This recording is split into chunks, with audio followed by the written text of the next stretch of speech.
Indefinite article হলো এ আর N. একবারে ইউজটা খুবই সহজ। তো আমরা তার আগে জানা লাগবো আমার সেমি ভাওয়েল আছে যে দুইটা, ডব্লিউ আর ওয়াই। এই দুইটার ইউজ জানা লাগবো, ফার্স্টে উচ্চারণ জানা লাগবো। ডব্লিউ আর ওয়াই প্রোনাউন্সিয়েশন গুলো হয় ওয়া, উই, ইউ, এই টাইপের, ঠিক আছে। তো এই ধরনের যদি কোনো উচ্চারণ কোনো জায়গায় আসে, তার মানে আমরা সেমি ভাওয়েলের প্রোনাউন্সিয়েশন এলো। আর সেমি ভাওয়েল মানে কিন্তু ভাওয়েল না, এরা হলো কনসোনেন্ট, ঠিক আছে। সূত্র একটাই, যদি কনসোনেন্টের কোনো প্রোনাউন্সিয়েশন আসে ফার্স্টে, তাহলে আমরা এ বসানো লাগবো। আর যদি ভাওয়েলের উচ্চারণ হয় তাহলে আমরা এন বসানো লাগবো। এক্সাম্পল নেই, যেরকম অ্যাপল, ব্যানানা। অ্যাপলের মধ্যে এর উচ্চারণ ফার্স্ট আইছে, গতিকে এন অ্যাপল।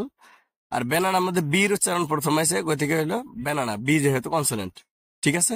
তো কনফিউজিং কিছুগুলো ওয়ার্ড, যেরকম হর্স, হর্সের আগে এইচ এর উচ্চারণ আছে না হ, গতিকে এ হবো। কিন্তু আওয়ার এইচ দিয়া, কিন্তু এইচ এর উচ্চারণ আসে নাই, আওয়ার, আ হয়েছে ভাওয়েল সাউন্ড, গতিকে এন আওয়ার হবো। আমব্রেলা আর ইউনিভার্সিটি দুটাই ইউ দিয়ে স্টার্ট, কিন্তু আমব্রেলা হয়েছে আ হয়েছে ভাওয়েল সাউন্ড, গতিকে হবো এন।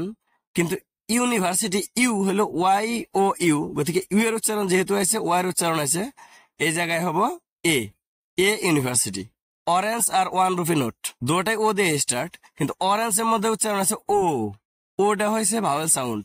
কিন্তু ওয়া হয়েছে ডব্লিউর সাউন্ড, যদিও ও দিয়ে স্টার্ট হয়েছে, কিন্তু ওয়া হয়েছে ডব্লিউর সাউন্ড, গতিকে এ হবো এ ওয়ান রুপি নোট। আর অরেঞ্জ হবো এন অরেঞ্জ।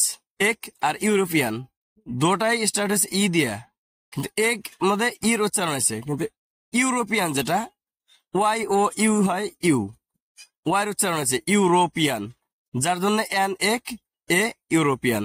Thank you.